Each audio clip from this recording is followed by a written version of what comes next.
साक्षात लक्ष्मी अपने पति नारायण को खोजने के लिए आ रही है। उसके रूप पर सब मुक्त हो जाता है। जसोदा के महल में गई है और सारे ब्रजवासी ग्वाल बाल गोपियां लाला की बधाई गा करके अपने अपने घर को प्रस्थान किए हैं। अब 10-20 बूढ़ी गोपियां हैं। मैया लाला को दूध पिला करके अब पाले में लेटा दी है। अब बालकृष्ण आनंद से खेल रहे हैं। और जसोदा और बड़ी बूढ़ी गोपियां हैं, लाला की चर्चा कर रही हैं, देखो लाला कैसा है आदि आदि। और तब तक वो आई, उसको देखकर सब चकित रह गई, उसकी तरफ टकटकी लगाकर देखने लगी। बोलते क्या देख रही हो तुम लोग? अरे मैं लाला को आशीर्वाद देने आई हूं, बहुत दूर से आई हूं, थोड़ा विलंब हो गया है। भैया यशोदी तो बड़ी भोली भाली है, सोचते कि हाँ इनमें कोई रिश्तेदार नातेदार है, दूर की है, मैं पहचान नहीं पा रही हूं। लेकिन लाला की जन्म सुन करके तो बधाई देने बहुत लोग आए, यहां तक देवता भी आए, ये आशीर्वाद देगी ऐसा मन में सोचती है। और बालकृष्ण जहां सो रहे वहां पहुंच गई है। बालकृष्ण पूतना को देख करके अपने आंखों को बंद कर लिए हैं। विबुध्यतां बालकुमारिकाग्रहं चराचरात्मा स्वनिमीलित क्षणः। चल चल आत्मा भगवान है, पूतना को देख अपने नेत्रों को बंद कर लिए हैं। क्यों बंद कर लिए? इस पर संत विद्वानों का बहुत बहुत भाव है, बहुत भाव है। लेकिन मैं 2-3 जो मेरे को सबसे अच्छा लगता है उसको मैं यहां चर्चा करूंगा। बालकृष्ण अपने नेत्र को बंद नहीं किए, नेत्र अपने आप बंद होते। क्यों? कि नेत्र जानते हैं कि भगवान इतने कृपा के सागर हैं, इतने करुणार्द्र हैं कि कैसा भी कोई व्यक्ति अगर इनके सम्मुख आ गया तो अपने धाम भेज देंगे, तो इसको अपने आप धाम भेजेंगे। इसको है तो राक्षसी पिचासी बाधात्मक। तो भगवान के नेत्र भगवान के धाम जाने के लिए मार्ग है। देवयान, पुत्रियान, सुंदरयान, चंद्रयान आज शास्त्रों में गीता में इसकी चर्चा है। तो नेत्र बंद करके कहते हैं प्रभु हम इसको अपने मार्ग से ले जाने नहीं देंगे, आप इसके लिए तीसरा कोई मार्ग बना दो। इसलिए नेत्र अपने आप बंद हो गए। पुनः भाव एक संत कहते हैं कि भगवान नेत्र बंद करके इसके पिछले जन्म को देख रहे हैं कि जीव के पास जब तक कुछ पुण्य नहीं होता है तब तक परमात्मा के सम्मुख पहुंच नहीं सकता है। जब तक कुछ पुण्य नहीं होगा ना, हम राधा रानी के धाम में नहीं आ सकते, हम कथा नहीं सुन सकते। सबसे इसमें बाधक है पाप। कुछ पुण्य है हम लोगों का, इसलिए हम राधा रानी के चरणों में आकर गुरुदेव के भगवान को महोत्सव में आकर के यहाँ पर श्रीमद् भागवत कथा सुन रहे हैं। तो बालकृष्ण इसके पिछले जन्म को देख रहे हैं। इस जन्म तो कोई पुण्य किया नहीं, पिछले जन्म में शायद पुण्य की होगी। तो क्या देखते हैं, ये पूतना है, ये बलि की बेटी है, इसका नाम है रत्नमाला।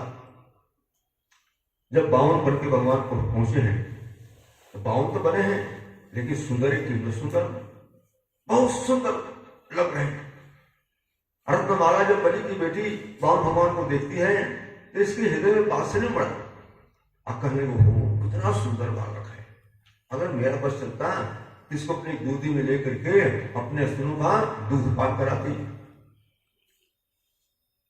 इतना ही चिंतन किया, यही भगवान के प्रति भावना किया, ऐसा इतना पुण्य हो गया, इतना पुण्य हो गया, इतना पुण्य हो गया कि आज बाल घातनी राक्षसी होते हुए भी बाल कृष्ण के सम्मुख पहुंचे।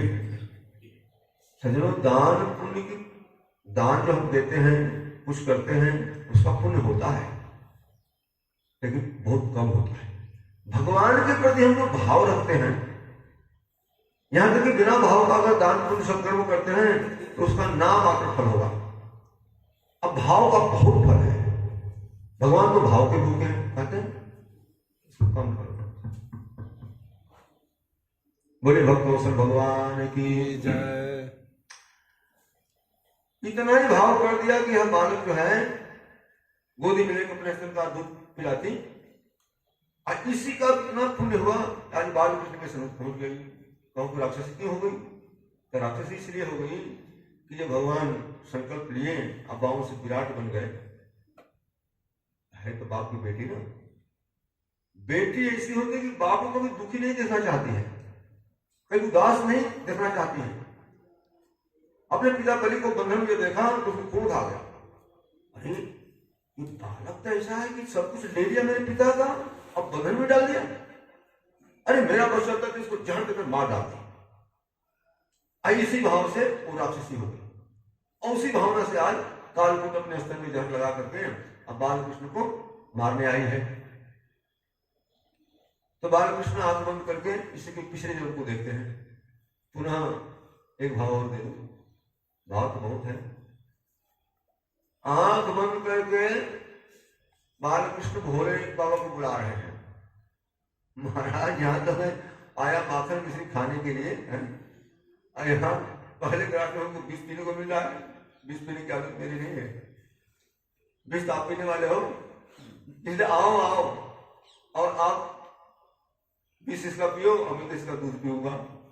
और सुखदेव जी इसी भाव को पुष्ट करते हैं, इसी भाव को पुष्ट कर रहे हैं।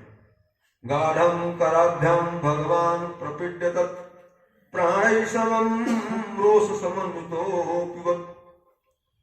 बालकृष्ण से अतनु को जोर से पकड़ लिए हैं गाढ़म, और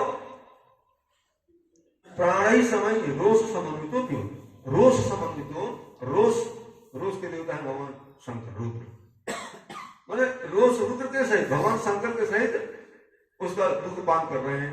तो दूध तो उसमें था ही नहीं, विष भगवान शंकर पी गए और दूध नहीं था, तो बालकृष्ण उसका प्राण पीने लगे।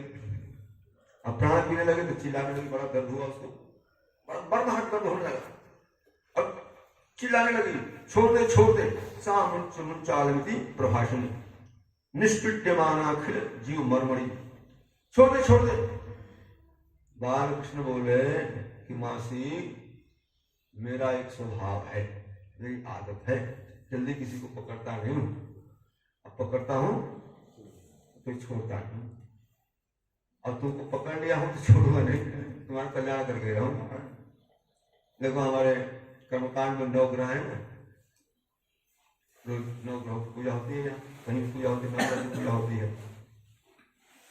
एक 10वां ग्रह भी है, एक 11वां भी ग्रह है, 11 ग्रह विद्वानों ने बताया। 9 ग्रह तो जानते ही हैं। 10वां ग्रह कौन है? 10वां ग्रह? बोलो आप लोग, बोलो। 10वां ग्रह जमाई राजा है। जमाई राजा जो है ना, वो 10वां ग्रह है। थोड़ा सा दे दो दाल करके तो खुश हो जाएंगे, नहीं तो नाराज हो जाएंगे। क्षण रुष्टा क्षण तुष्टा सदा वित्ता पहाड़ कहा कन्या राशि सो नित्यम जमाता 10वां ग्रह, साहित्य में कहा गया। जमाता 10वां ग्रह, ये 10वां ग्रह है, ये भी ग्रह है, ये कन्या का माता पिता अच्छी तरह जानते हैं। और 11वां ग्रह कौन है? 11वां ग्रह कौन है? स्वयं बालकृष्ण है, भगवान है। यहाँ पे किसी को पकड़ते नहीं है, आइए पकड़ लेते हैं तो छोड़ते नहीं है, चाहे जीवन में कितनी परेशानियां, कितना दुख हो, कितना उथल पुथल हो, वो भगवान का बिना भजन किए बिना उसको चैन नहीं आएगा, कि पकड़ लिया है ना। तो भगवान ने कहा कि मासी मेरा स्वभाव है, जल्दी किसी को पकड़ता नहीं हूं, और फिर पकड़ लेता हूं तो छोड़ता नहीं हूं। अब अपने शरीर को आकाश में उड़ा दिया, विशाल रूप बन गई। अब बालकृष्ण गोकुल गांव के बाहर कंस का बागीचा था, 6 कोस में बताया गया है, और उसके प्राण पी करके वहीं पटक दिया। अब मैया जसोदा देखी, अरे राम राम, है तो कोई राक्षसी थी, मेरे लाला को उठा ले गई। अब चिल्ला करके मूर्छित हो गई। सब गोपियां दौड़ी आई हैं, ग्वाल बाल दौड़े आए हैं। यहाँ सुखदेव जी कहते हैं कि गोपियां आगे आगे हैं, पीछे से ग्वाल बाल हैं। अब गांव के बाहर जब गई हैं गोपियां, तो देखते हैं कि कंस के बागीचा में एक इतना विशाल गाय शरीर है, जिसका स्थान है पहाड़ के समान है। बच के विद्वान लोग बड़ा इसका अर्थ करते हैं, कहा कि दिल गिरा उसका वही दिल्ली हुआ है, केस गिरा वो अलीगढ़ हुआ, घर गिरा जो बिश्ना वो आगरा हुआ, हाथ गिरा वहां हाथरस हुआ। इसे अर्थ करते हैं पूतना का। अब गोपियां जाकर डरी नहीं और उसके छाती पर बालकृष्ण खेल रहे थे, झट उठा ली है और उठा करके लाई है और मैया की गोद में दे दी है। पहले तो अपने राक्षसी पकड़ी है, राक्षसी को असर है कि नहीं है, इसलिए गौ के पूंछ से बालकृष्ण को झाड़ा लगाया गया। पहले तो गौ का मूत्र पिलाया गया, अब गौ के मूत्र से स्नान कराया गया, और पुनः गौ के रस से इनका अभिषेक किया गया, पूरे शरीर में रस लगाया गया। और उसके बाद बालकृष्ण की रक्षा के लिए गौ के पूंछ से झाड़ा लगवा रही हैं। इंद्रियों की रक्षा है श्री कृष्ण भगवान करें, प्राणों की रक्षा भगवान नारायण करें, चित्त की रक्षा क्षीरसागर भगवान करें, मन की रक्षा योगेश्वर भगवान करें, और बुद्धि की रक्षा कृष्ण गर्भ भगवान करें, और आत्मा की रक्षा भगवान करें। खेलते समय गोविंद रक्षा करें, सुनते समय माधव भगवान रक्षा करें, और चलते समय वैकुंठनाथ भगवान रक्षा करें, बैठते समय श्रीपति लक्ष्मीपति भगवान रक्षा करें। आज आज नाम लेकर के झाड़ा लगाई है, और झाड़ा लगाई तो भगवान मन मन मुस्कुराने लगे। क्यों मुस्कुराने लगे? उन्होंने देखो मेरे नाम की महिमा, मेरे नाम से मेरे को झाड़ा लग रहा है, मेरी रक्षा हो रही है। और मैया जब गोदी में लेकर दूध पिलाने लगी अपने स्तन का, तो भगवान को चुट पीने लगे। मैया बड़ी खुश हो गई और दादा खुश हुआ।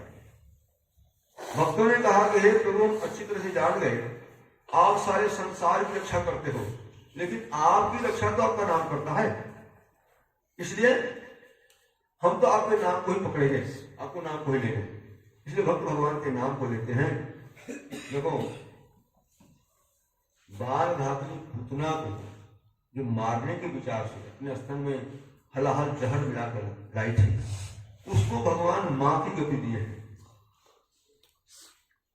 अहो बकीयम स्तनकूल काटम जिघांसया पायद प्रसादि लेभे गतिम धातुचिताम ततो अन्यम कम्वा दयालु शरणं प्रयेम। अहो बकीयम स्तनकालकूटम जिघांसया पायद प्रसादि।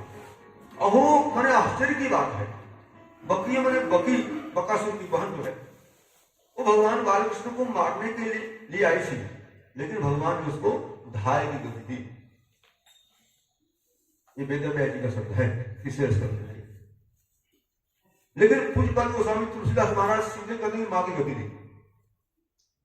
गई पूतना मारन कुछ काल कूट लगाए, मात की गति ताहि गई कृपाल जागरा।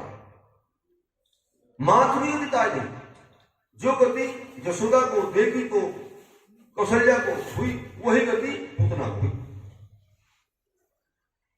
कौवा दयालु शरणं प्रयेम। इसी सुखदेव, इसी श्लोक को सुनकर सुखदेव विगुण कर निर्गुण और ध्यान सब समाधि छोड़ करके और वो परमात्मा के बारे में जानने के लिए अपने पिता के पास आए। उनके हृदय को उद्दलित कर दिया इस श्लोक। ये साधारण श्लोक नहीं है। वो इतना दयालु है जो मारने के विचार से जाता है उसका भी कल्याण करेगा। जो हम भगवान का कैसे भी नाम लेंगे हम लोग कल्याण नहीं होगा, चिंतन करने की बात है। मैया यशोदा के भाग का कहना क्या? मैया यशोदा कैसी है? कहा गया है शास्त्रों में कि यशोदा के समान स्त्रीलोकी में कोई देवता नहीं है। यशोदा समा नास्ति देवता चापि भूतले। यशोदा के समान संसार में कोई देवता नहीं है, उसकी तुलना कर सकता है देवता नहीं कोई। जो बड़े स्नेह से प्यार से अपनी गोदी में बैठाकर बालकृष्ण को दूध पिलाती है। दूध का मतलब क्या है? अपना प्यार, प्रेम। मां का जो दूध होता है वो प्रेमित होता है, इसलिए सबके प्रेम की एक सीमा बताई गई है, लेकिन मां की सीमा नहीं, मां के प्रेम की सीमा नहीं। मां के प्रेम तो दूध के रूप में प्रकट हो जाता है। सब यहाँ प्रेम करने वाले हैं संसार में, बहुत लोग प्रेम करते हैं, माता पिता भाई बंधु और जो है, लेकिन मां के समान प्रेम करने वाला आज तक कोई हुआ ही नहीं, ना होगा ही नहीं। तो मैया जो स्नेह से प्रेम से दूध पिला रही है उसके समान कोई होगा? तो भक्तों ने कहा कि प्रभु ये जो कथा है ना, कहते हैं कि इस कथा का फल क्या है? इस कथा का फल जो सुनेगा गोविंदे लभते रति, भगवान के चरणों में गोविंद भगवान जी को उसको अवश्य प्रेम होगा। अब चिंतन करना, जो पुतना मारने के लिए गई थी उसको भगवान ने मां की गति दे दिया।